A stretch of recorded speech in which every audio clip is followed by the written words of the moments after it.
What's going on, everyone? As you can see here, we have got this interesting little game.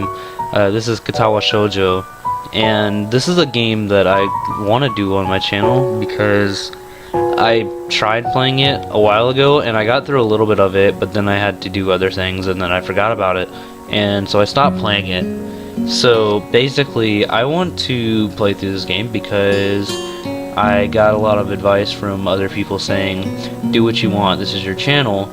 So, that being said, I'm going to play this game.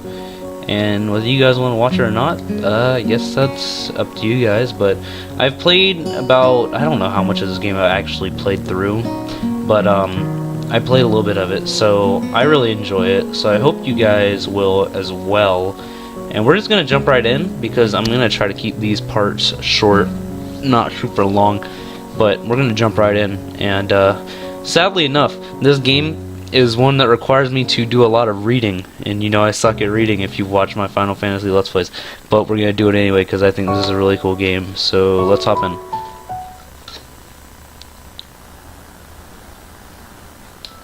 A light breeze causes the naked branches overhead to rattle like wooden wind chimes.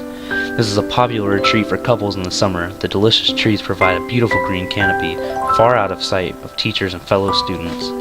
But now, in late winter, it feels like I'm standing under a pile of kindling. I breathe into my cupped hands and rub them together furiously to prevent them from numbing in this cold.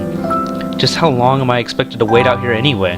I'm sure the note said 4 p.m.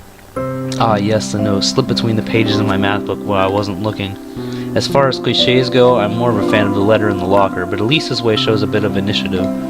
As I ponder the meaning of the note, the snowfall gradually thickens. The snowflakes silently falling from the white painted sky are the only sign of time passing in this stagnant world. Their slow descent upon the frozen forest makes it seem like time has slowed to a crawl. The rustling of dry snow underfoot startles me, interrupting the quiet mood. Someone is approaching from behind. Hi, Isao, you came? A hesitating, barely audible question. However, I recognize the owner of that dainty voice instantly. I feel my heart skip a beat. It's a voice that I've listened to 100 times, but never is more than an eavesdropper to a conversation. I turn to face this voice, the voice of my dreams, and my heart begins to race. They're so cute!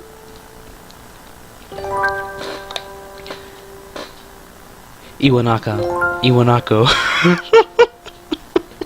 I'm trying to keep this so, like, seductive sounding.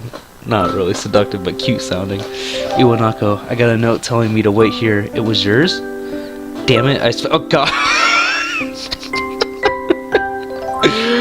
Oh god. I just read that without even thinking about it. I spent all afternoon trying to come up with a good line, and that was the result. Pathetic.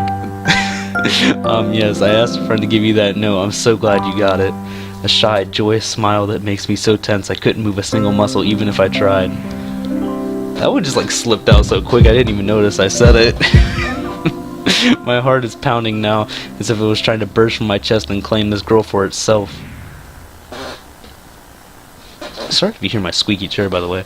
So here we are outside in the cold. Once again the wind stirs up the branches. Okay. Some noise is music to my ears. Iwanako flinches ever so softly against the gust of wind. As it passes, she rights herself as if supported by some new confidence. Her eyes lock with mine. She lazily twirls her long, dark hair around her finger. All the while, the anxious beating of my heart grows louder. My throat is tight. I doubt I could even force a word out if I tried. You see, I want to know if you'd go out with me. I stand there motionless, save for my pounding heart. I want to say something in reply, but my vocal cords feel like they've been stretched beyond the breaking point. Hisao!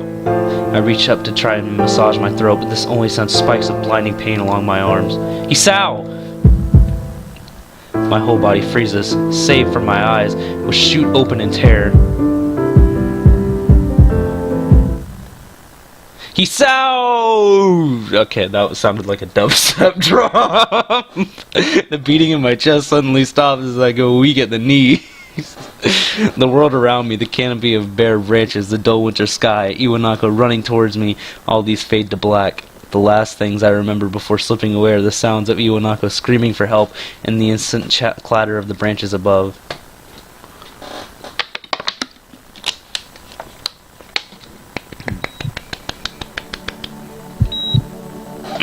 And we're in 4 Leaf Studios.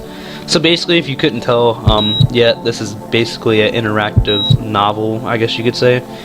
But it's a fun game. Really fun, as for what I've played so far.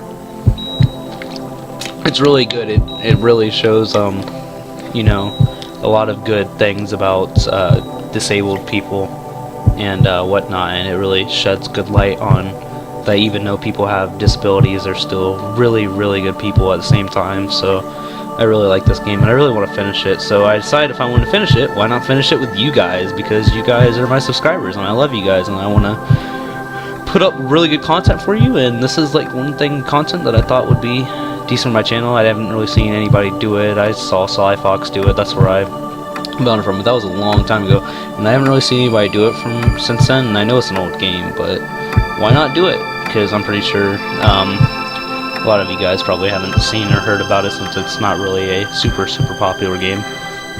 So hopefully you guys don't get mad at me as I'm subscribed because I'm playing another anime game, but it's good. It shows a lot about disabled people and how good they can be at the same time.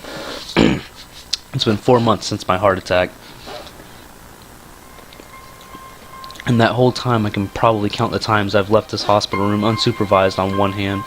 4 months is a pretty long time when you're left alone with your thoughts, so I've had plenty of time to come to terms with my situation. Arrhythmia. A strange word, a foreign, alien one that you don't want to be in the same room with. A rare condition that causes the heart to act erratically and occasionally beat way too fast. It can be fatal. Apparently I've had it for a long time. They said it was a miracle I was able to go on so long without anything happening. Is that really a miracle? I guess it was supposed to make me feel better, more appreciative of my life. It really didn't do anything to cheer me up. My parents think were hit harder by the news than I was. They practically had 2 heroines apiece. I had already had a full day by then to digest everything to them. It was fresh. They were even willing to sell our house in order to pay for a cure. Of course, there isn't a cure. Because of the late discovery of this condition, I've had to stay in the hospital to recuperate from the treatments. When I first was admitted, it felt as I was missed. Yeah, there it goes again. For about a week, my room was in the ward full of flowers, blues, and cards. But the visitors soon dwindled, and all the get-well gifts began trickling down to nothing shortly after. I realized that the only reason I had got so many cards and flowers was because sending me their sympathy had been turned into a class project. Maybe some people were genuinely concerned, but I doubt it. Even in the beginning, I barely had visitors. By the end of the first month, only my parents came on a regular basis. Iwanako was the last to stop visiting. After 6 weeks, I never saw her again. We never had that much to talk about when she visited anyway. We didn't touch the subject that was between us on that snowy day ever again. The hospital? It's not really a place I'd like to live in. The doctors and nurses feel so impersonal and faceless. I guess it's because they're in a hurry and they have a million of other patients waiting for them, but it makes me feel uncomfortable. For the first month or so, I asked a head cardiologist every time I saw him for a rough estimate of when I'd be able to leave. He never answered anything in a straightforward way, but told me to wait and see if the treatment and surgeries worked. So I idly observed the scar and those surgeries had left on my chest slowly changing its appearance over time, thinking of it as some kind of omen. I still ask the head cardiologist about leaving, but my expectations are low enough now that I'm not disappointed anymore when I don't get a reply. The way he shuffles around and the answer shows that there's at least some hope. At some point I stopped watching TV. I don't know why, I just did. Maybe it was the wrong kind of escapism for my situation. I started reading instead. There was a small library at the hospital, although it was more like a storeroom for books. I began working my way through it, one small stack at a time. After consuming them, I'd go back for more. I found that I liked reading, and I think that I even became a bit addicted. I started feeling naked without a book in my hand, but I loved the stories. That was what my life was like. The days became increasingly harder to distinguish from each other, differing only by the book I was reading and the weather outside. It felt like the time blurred into some kind of gooey mass I was trapped inside instead of moving within. A week could go by without me really noticing it. Sometimes I'd pause in realization that I didn't know what the day of the week it was. But other times, all the things that surrounded me would painfully crash into my consciousness through the barrier of a God, I can't read it all, can I? I'd set up for myself. The pages of the book would start to feel sharp and burning hot, and the heaviness in my chest would become so hard to bear that if I had to put the book aside just to lay down for a while, looking at the ceiling as if I was going to cry. But that happened only rarely, and I couldn't even cry. Today the doctor comes in and gives me a smile. He seems a bit excited, but not very. It's like he's trying to make an effort to be happy on my behalf. My parents are here. It's been a few days since I've last seen them. Both of them are sort of dressed up. Is this supposed to be like some kind of special occasion? It's not a party. There's a ritual that the head cardiologist has. He takes his time sorting his papers, then setting them aside is to make some point of the pointlessness of what he just did. Then he casually sits down on the edge of my bed next to mine. He looks at me in the eyes for a moment. "Hello, Hisao. How are you today?" I don't answer him, but I smile a little back at him. "I believe that you can go home.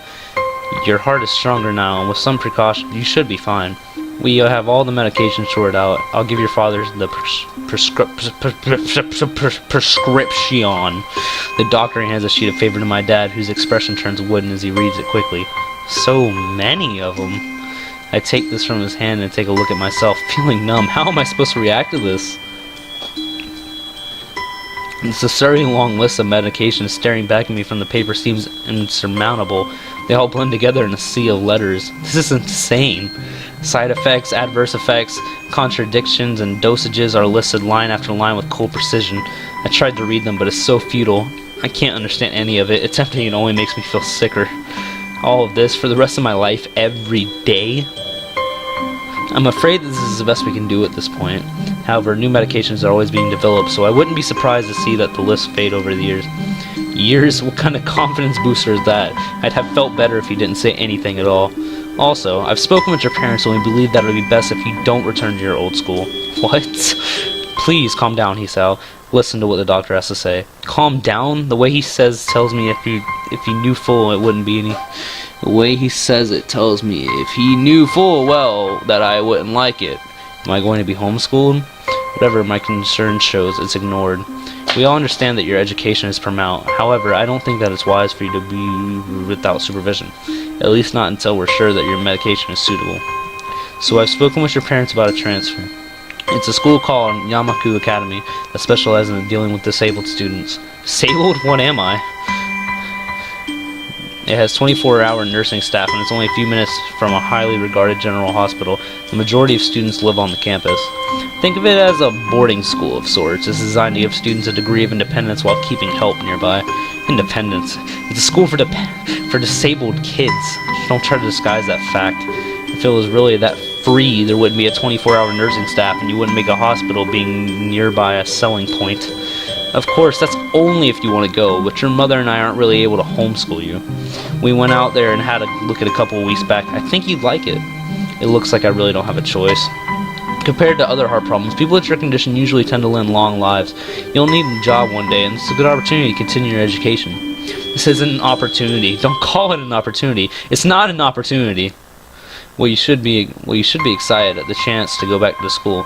I remember you wanted to return to school, and while it's not the same one, a special school that is, an insult, that's what I want to say. It's a step down. It's not what you think. All the students there are pretty active in their own sort of way. It's geared towards students that can still get around and learn, but just need a little help in one way or another. Your father's right, and many of the graduates of school have gone to do amazing things. A person doesn't have to be held back by their disability. One of my colleagues in another hospital is a graduate. I don't care. A person that doesn't have to be held back by their disability, that's what a disability is. I really hate that something so important was decided for me, but what can I do about it? A normal life is out of the question now. It's funny, I had always thought my life was actually kind of boring, but now I miss it. I want to protest. I want to blame this lack of reaction on shock or fatigue. I could easily yell at something now, something about how I can go back to school anyway, but no. I don't say anything. The fact is, I don't know. It's futile. I don't now. It's futile. I look around the room, feeling very tired of this. The hospital doctors, my condition, everything. I don't see anything that would make it feel any different. There really isn't a choice. I know this, but the thought of going to a disabled school, what are those even like? As much as I try to put a positive spin on it, it's very difficult. But let me try. A clean slate isn't a bad thing. That is all I can think about, all I can think of getting me through this. At least I still have something. Even if it's a special school, it's something. It's a fresh start, and my life isn't over. It would be a mistake to just resign myself out of thinking that. At the very least, I'll try to see what my new life will look like. Give it up for my A+ reading, right? God, I'm so terrible at reading.